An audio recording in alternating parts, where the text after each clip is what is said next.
नमस्कार दोस्तों, स्वागत है आप सभी का TLT टूर गाइड में। दोस्तों आज की इस वीडियो में हम बात करने वाले भारत के सबसे लोकप्रिय और जाने माने धार्मिक मंदिरों में से एक जम्मू के त्रिकुटा पहाड़ियों में स्थित माता वैष्णो देवी मंदिर के बारे में कि आप यहां कब जाएं, कैसे जाएं, यहां रुकने और खाने पीने की क्या क्या सुविधा है और वैष्णो देवी मंदिर के दर्शन आप कैसे करें।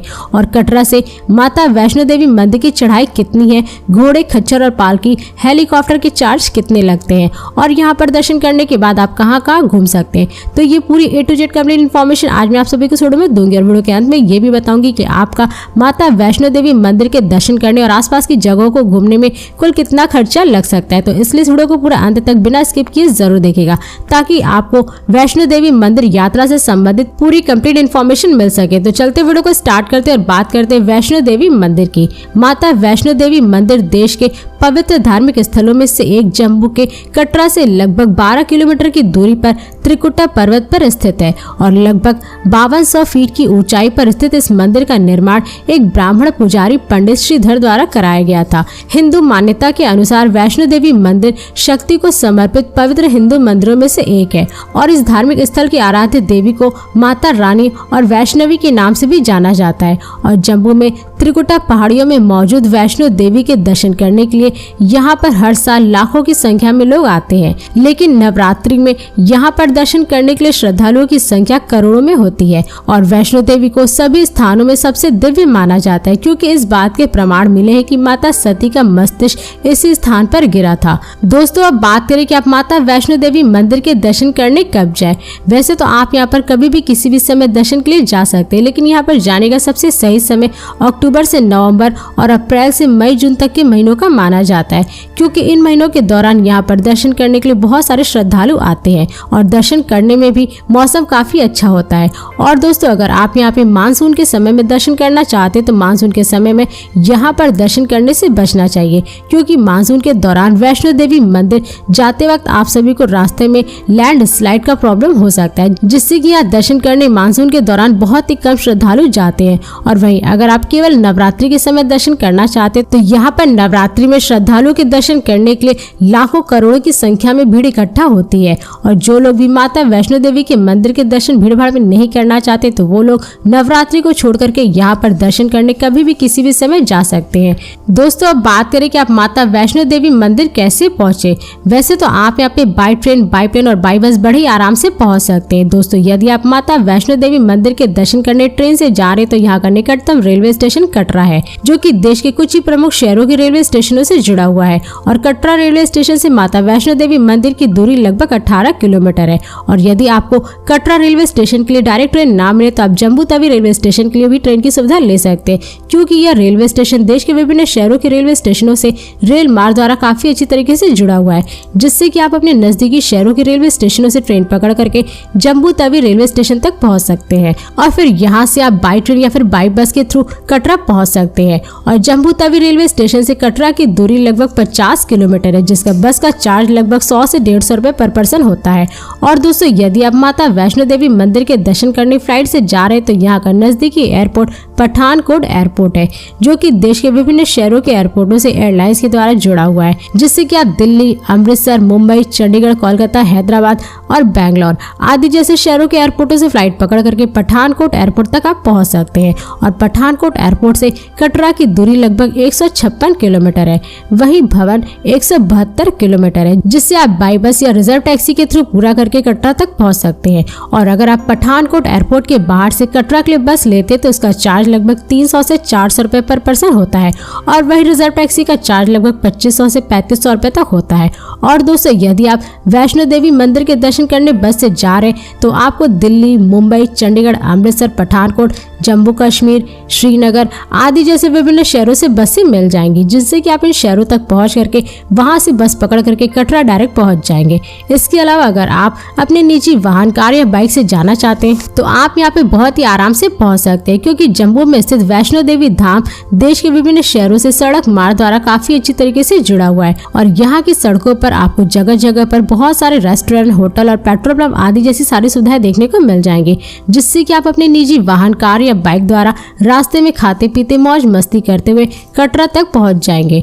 दोस्तों अब बात करें कि आप कटरा पहुंचने के बाद यहाँ कहाँ पे स्टे करें। वैसे तो यहाँ पे स्टे करने के लिए आपके पास दो ऑप्शन है। पहला, माँ वैष्णो देवी श्राइन बोर्ड की तरफ से आपको रूम की बुकिंग www.maavaishnodevi.org से कर सकते हैं। और दूसरा, अगर आप यहाँ पे स्टे करने के लिए प्राइवेट होटल लेते हैं तो उसका चार्ज लगभग 1000 से 2000 रुपए तक होता है और यहीं पर आपको खाने पीने के लिए भोजन 100 से 200 रुपए में पर प्लेट मिल जाएगा। दोस्तों अब बात करें कि आप कटरा से मंदिर तक की चढ़ाई कैसे करें। वैसे तो चढ़ाई शुरू करने से पहले कटरा के बस स्टैंड के बगल में ही आपको यात्रा पर्ची लेना होता है, जिसकी बुकिंग आप maavaishnodevi.org से भी करके ऑनलाइन निकलवा सकते हैं। तो दोस्तों इस यात्रा की पर्ची को लेने के बाद आपके पास भवन तक पहुंचने के लिए दो मार्ग है। पहला, कटरा से आप तारकोट जा सकते हैं और दूसरा बाणगंगा, और बाणगंगा से भवन की दूरी लगभग 11 किलोमीटर है, जिसे आप वॉक करके घोड़े या खच्चर या पालकी से पूरा करके मंदिर तक पहुंच जाएंगे। और इस मार्ग में अधिक चढ़ाई है। और अगर आप तारकोट वाले मार्ग से भवन तक पहुंचना चाहते हैं तो तारकोट से भवन यानी कि माता वैष्णो देवी मंदिर की दूरी लगभग 13 किलोमीटर है, जिसमें आपको कम चढ़ाई करनी होती है। इसलिए अगर आप बाणगंगा वाले मार्ग से माँ वैष्णो देवी मंदिर जाते हैं तो इस मार्ग में आप बाणगंगा में स्नान करके माँ के चरण पादुका के दर्शन करते पहुंच जाएंगे अर्धकुमारी। और इस मार्ग में आपको गुलशन कुमार का लंगर भी देखने को मिलेगा, जहाँ पर आप जा करके भोजन कर सकते हैं। और भोजन करके आप आगे निकल जाए अर्धकुमारी। अर्धकुमारी वह जगह है जहाँ पर माता ने 9 महीने गुफा में रह करके समय बिताया था। और दोस्तों अगर आप तारकोट वाले मार्ग से जाते तो इस मार्ग में भी आपको लंगर देखने को मिलता है, लेकिन यहाँ लंगर श्राइन बोर्ड की तरफ से चलाया जाता है। और साथ ही इस मार्ग में आपको जगह जगह पर टी स्टॉल, भोजनालय, रेस्ट करने की व्यवस्था, मेडिकल की सुविधा आदि जैसे सभी प्रकार की सुविधाएं यहाँ पर उपलब्ध है। लेकिन दोस्तों आप चाहे जिस भी मार्ग से जाएं आपको पहुंचना पड़ेगा अर्धकुमारी। तो दोस्तों अब बात करें कि आप अर्धकुमारी में क्यों रुके। वैसे तो अर्धकुमारी में रुकने के दो कारण है। पहला, माता के गर्भगृह में जाकर के दर्शन करना और दूसरा, यहाँ शाम के समय भव्य आरती को देखना। और अगर आप गर्भगृह में माता के दर्शन करने जा रहे हैं तो आपको यहाँ पर दर्शन करने के लिए बैच में भेजा जाता है, क्योंकि यहाँ की गुफा काफी सक्रिय है और यहाँ पर दर्शन करने के लिए टोकन भी दिए जाते हैं। और दर्शन करने में लगभग 6 से 8 घंटे का समय भी लगता है। वहीं अगर आप नवरात्रि में दर्शन करने के लिए गए हैं तो उसमें आपको 10 से 12 घंटे का भी समय लग सकता है। तो इसलिए यहाँ पर आपको स्टे करना होता है। और यहाँ पर स्टे करने के लिए आपको श्राइन बोर्ड की तरफ से रूम और डॉर्मेट्री मिल जाएगा, जिन्हें आप maavaishnodevi.org पर जा करके ऑनलाइन बुकिंग कर सकते हैं। और यहीं पर आपको हॉल में 100 रुपए का कंबल भी मिल जाता है। फिर सुबह कंबल वापस देने पर आपका पैसा भी रिटर्न मिल जाता है। और फिर नेक्स्ट डे आप फ्रेश होकर के निकल जाए भवन की तरफ।